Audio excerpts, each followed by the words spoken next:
মদিনার বাজার দিয়ে নবীজি যাচ্ছেন, নবীজির একটা ওট পছন্দ হয়েছে। তো নবী ওটের মালিকের কাছে গিয়ে জিজ্ঞেস করলেন, ভাইয়া এই ওটটার দাম কত?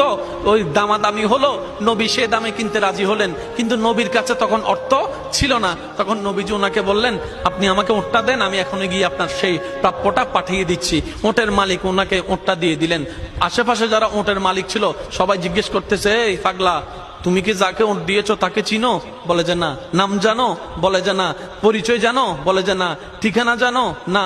তো তুমি যে ওটটা দিয়ে দিলা, উনি যদি ওটার টাকাটা না ফাটায় তখন তো তুমি লসের মধ্যে চলে যাবা। সে ওটের মালিক বলে, এত সুন্দর নুরানি চেহারাওয়ালা কখনো বাটপার হতে পারে না, কখনো চিটার হতে পারে না, কখনো মিথ্যুক হতে পারে না।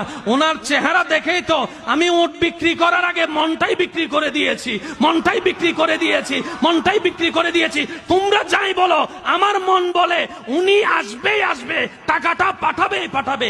এই কথা বলতে না বলতে কিছুক্ষণ পরে নবীজির একজন সাহাবা এসে বলছেন, একটু আগে একজন ওট নিয়ে গিয়েছেন কাছ থেকে, ওটের মালিকটাকে একটু দেখতে চাই। উনি বলে যে আমার থেকে।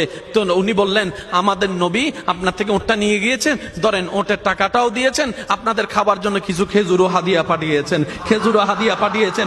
ওই ওটের মালিক বলে, ভাইয়া টাকাটাও রাখেন, খেজুরটাও রাখেন, আগে আমাকে ওনার কাছে নিয়ে যান। আমি ওট বিক্রি করি নাই, আমার দিলটাই বিক্রি করে দিয়েছি।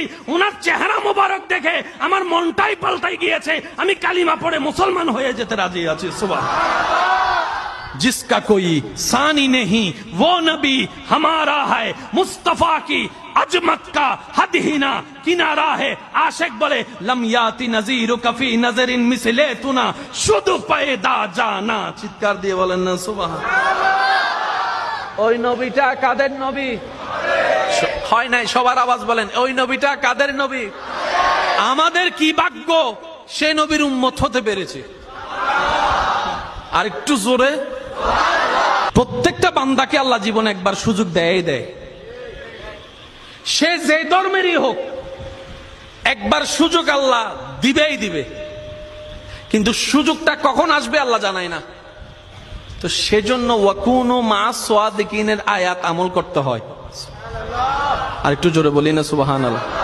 ওয়াকুনু মা সাদিকিন আয়াতের উপর আমল করলে সুযোগটা যখনই আসবে আপনি সুযোগটা ধরতেও পারবেন, নিতেও পারবেন।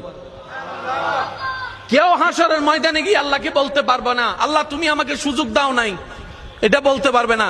আল্লাহ পাক বলবে যে অমুক দিন এটা তোর সুযোগ দিছিলাম। আপনি তখন মনে মনে বলবেন, ও মাইলে ফিরে নাই তো নো বুঝি দেয়া না। কথা বলেন, কথা বলেন, কথা বলেন, ঠিক কিনা? আল্লাহ প্রত্যেক বান্দাকে জীবনে কয়বার সুযোগ দেয়? দিবে। হয়তো আপনার